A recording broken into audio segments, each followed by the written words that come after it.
qual a maior diferença que você percebeu entre o estudo para o vestibular e o estudo na faculdade? Mudou o método de ensino? Então, assim, o meu método, né, que eu desenvolvi, que eu criei esse método para conseguir passar em medicina. Léo, por que você criou um método de estudo? Porque eu tentei passar em medicina, o que eu fiz? Assinei o cursinho online, né? Então, assim, primeira coisa que eu fiz, eu assinei um cursinho online. Cursinho online. Depois, eu adquiri um cronograma, né? Cronograma, tinha semana 1, né? Semana 2, semana 3, com todos os conteúdos que eu precisava estudar, tá? Beleza. Depois, eu assinei uma plataforma de matemática mais uma plataforma de física, né? Por quê? Porque eu era muito ruim. Eu era ruim em matemática, eu era ruim em física, tá? E aí, beleza. Eu estudava os conteúdos, né? Então, eu estudava os conteúdos e depois eu esquecia.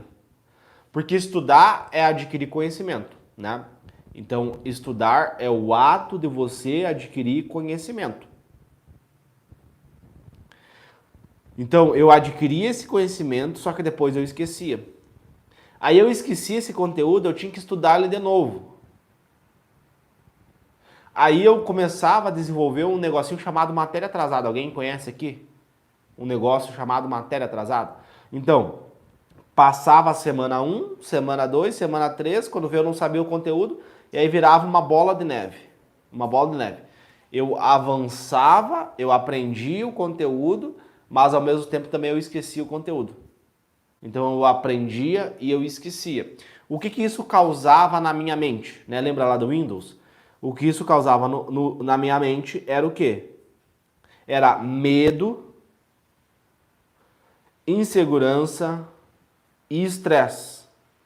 Então subia muito o cortisol, né, que é um hormônio que vai modular essa resposta ao estresse. Então, eu ficava inseguro, eu ficava com medo, eu me sentia burro, tá?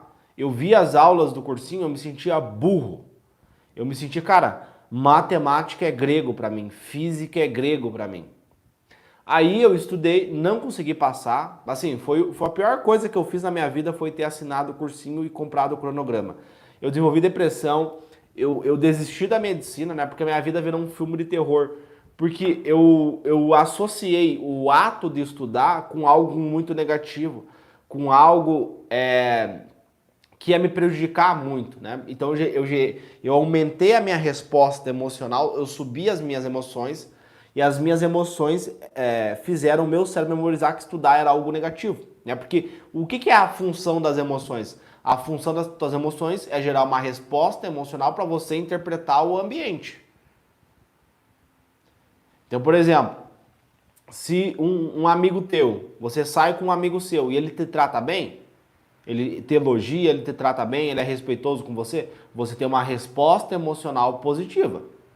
Se você sai com outro amigo e ele te trata mal, ele te critica, ele te menospreza, você gera uma resposta emocional negativa. Aí o teu cérebro vai dizer assim, né? As emoções é uma ferramenta que nós desenvolvemos há milhares de anos atrás e foi fundamental para a nossa sobrevivência. Mas assim, ó, fica com esse amigo, né? Você vai gostar muito mais desse amigo do que esse amigo aqui que te critica.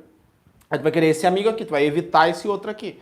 E é o que acontece com as matérias. Então você evita a física e a matemática porque você tem respostas emocionais negativas, né?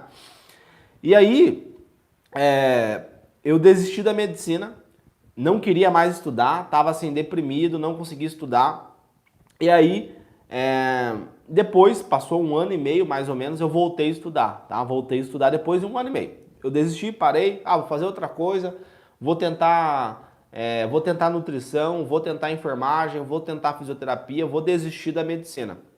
Esse era o pensamento que eu tinha. Beleza. Só que tu tenta fugir da medicina, tu não consegue. Alguém aqui já tentou fugir da medicina? Se alguém de vocês já tentou fugir da medicina, vai perceber que não dá certo, né? Se for o teu sonho, se for o teu propósito de vida, você não vai conseguir fugir da medicina, tá? Beleza. Aí passou 1 ano e meio, voltei a estudar. Voltei a estudar, não, agora vai, agora vai. O que eu fiz? Repeti o mesmo comportamento. O mesmo comportamento. Fui lá, assinei a plataforma, eu lembro que eu não tinha dinheiro, pedi dinheiro pra minha avó emprestado, ela investiu em mim. Beleza. Aí eu eu percebi que eu não sabia estudar. Eu percebi eu não tinha capacidade de aprendizagem, eu não tinha capacidade de memória, entendeu? Eu não tinha essas habilidades, e era isso que ia me colocar na medicina, tá? Teve uma situação, né? Eu dava aula para um rapaz que era jogador de futebol, ele estava fazendo uma preparação para ir para a Europa, né? Ele era jogador de futebol, fazia educação física, né? Eu fiz educação física antes, para quem não sabe, né? Para quem está perdido. Eu fiz educação física antes, né? Então, eu fiz estágio na academia, eu trabalhei no laboratório de biomecânica, né? Então a gente atendia muito jogador de futebol, eu fiz amizade com esse cara, e aí eu dei aula para ele, tá? Aí eu dei aula para ele estava indo para a Europa e ele falou melhores do mundo. Você precisa modelar os melhores do mundo. Então, eu atendi atletas, que era da parte física, e eu precisava ser um atleta, só que um atleta da minha mente, né? Eu tinha que treinar a minha mente para me conseguir passar em medicina. Por quê? Porque no dia da prova, pessoal, vai ter a caneta, o papel e a minha mente, né? Vai ter só isso. Então eu preciso treinar a minha mente para me conseguir passar em medicina, tá? E aí foi aí que eu tive a sacada. Cara, eu preciso ver como é que os melhores do mundo fazem. Na época, qual que é o melhor sistema educacional do mundo? Finlândia. Quais são os melhores estudantes do mundo de medicina? Harvard, né? Harvard Medical School, escola de medicina de Harvard, lá tem os melhores do mundo. Vou ver como é que os caras estudam. E aí que eu descobri que eu não sabia estudar. Aí foi que eu desenvolvi o método de 60 dias, foi aí que eu desenvolvi o método Atleta da Mente e eu descobri que eu não sabia estudar. Eu descobri que eu não era burro, é que a minha técnica de estudo não funcionava. E aí eu vi que o Brasil era o pior do mundo em educação. Esse modelo educacional de você ver a videoaula, de você pegar os conhecimentos, fazer um resuminho, fazer 10 questões para fixar, não estimulava o meu cérebro, né? E aí tinham vários estudos neurocientíficos mostrando que quando você vê videoaula, você é passivo, né? E Harvard, por exemplo, eles usam metodologias ativas. Você constrói o conhecimento, você é o ator na construção do conhecimento. Você busca o conhecimento. E aí cara, não é culpa minha. A culpa é o método que eu estou utilizando, né? E aí foi tipo, aquilo explodiu a minha mente, né? E aí foi quando eu comecei a estudar de forma diferente. Comecei a praticar, né? Tem vários estudos científicos mostrando isso. Quando você pratica, você aprende muito mais. Comecei a aplicar estratégias de memorização que são comprovadas cientificamente. Aí eu comecei, eu sempre brinco, né? É como se eu estivesse saindo de São Paulo, indo para o Rio de Janeiro com uma Ferrari. Só que essa Ferrari estava com o freio de mão puxado. E eu tinha que soltar esse freio de mão, entendeu? E aí esse método, né, o método lentamente, ele me ajudou a soltar o freio de mão para mim conseguir chegar rapidamente no meu destino, no meu objetivo. E foi isso que aconteceu, né? Em poucos meses, com ciclos de 60 dias, eu consegui passar em medicina com essa metodologia. Esse método, ele funciona com ciclos de 60 dias. São ciclos de 60 dias. Aí você treina a tua mente para pensar sempre em 60 dias. Por quê? Porque nos Estados Unidos, eles têm prova a cada 60 dias. Então você tem que treinar, você tem que estudar para as provas a cada 60 dias. E aí, no meu caso, a prova era só daqui 6 meses, né? O Enem era só daqui 6 meses. Então, eu treinei a minha mente para pensar em ciclo de 60 dias. Se a prova fosse daqui 60 dias, eu passaria, né? Então, assim,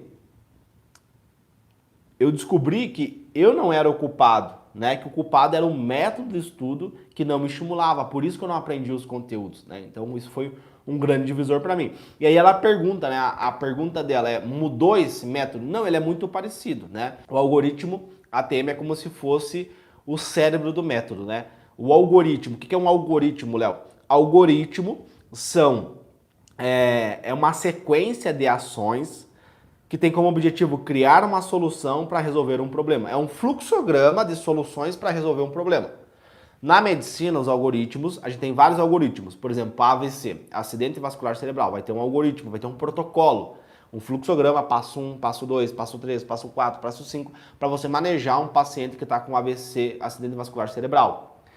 Quase todas as doenças vão ter sempre um fluxograma, que ele é baseado nos guidelines, né, nas diretrizes, baseado na ciência, para você manejar aquele paciente, para você conduzir aquele paciente da melhor forma possível. Né? Às vezes a gente tem, nossa, meu Deus, será que eu vou conseguir ser médico? Será que eu vou conseguir ajudar as pessoas? Meu querido, hoje a medicina evoluiu tanto, né, que você tem um passo a passo para você manejar aquele paciente, para você dar uma melhor qualidade de vida para ele, né? Óbvio, né? É muito falado isso na medicina, a clínica é soberana. Mas você percebe que na medicina esses algoritmos eles facilitam muito a vida do médico, né? Então, um passo a passo que tu vai seguir para conduzir aquele paciente.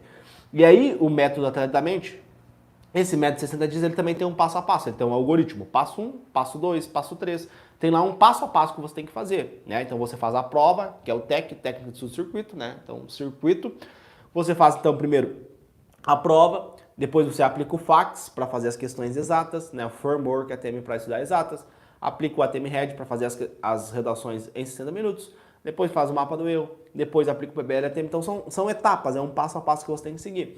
E hoje, por exemplo, dentro da faculdade de medicina, né, eu vou fazer prova de residência daqui 2 anos, então já comecei os meus estudos, né, daqui 2 anos eu vou virar o primeiro médico da minha família. Então, eu aplico esse método até hoje, tá? Esse método, querida, esse método que me ajudou a passar em medicina, ele é aplicado hoje na faculdade de medicina. Muda algumas coisinhas? Muda, tá? Principalmente no primeiro ano. Mas depois, ali no terceiro ano da medicina, quarto ano, ele é igual. Igual o que os meus alunos usam é o que eu faço. Prova toda semana, depois aplica o PBL-ATM, faz o GPOM, que é o Guia Padrão Ouro de Memorização. Tem todo um passo a passo ali para você seguir. Então, não precisa pensar em nada, que nem um médico lá no pronto-socorro. Ele só maneja o paciente, não precisa pensar em nada, né? É um passo a passo que ele tem que seguir, né? Então, assim, essa metodologia, ela me ajudou a passar em medicina e ela também está me ajudando durante a faculdade de medicina. Por quê? Porque eu estudo e trabalho ao mesmo tempo. Então, essa ferramenta, ela está sendo fundamental para mim adquirir conhecimento durante a faculdade. Por quê? Aprender a aprender, né? Isso é o superpoder. Pensa aqui comigo. Conhecimento é poder e o superpoder é a aprendizagem.